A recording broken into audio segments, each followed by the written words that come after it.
Did you know that the inside of your car can reach extreme temperatures under the sun?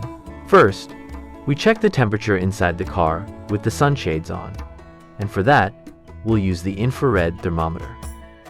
These temperatures were recorded in Barcelona at the end of April. The interior temperature is 80.2 degrees Fahrenheit. Here we have the car in exactly the same conditions, but this time without sunshades. I measure the temperature again using the infrared thermometer.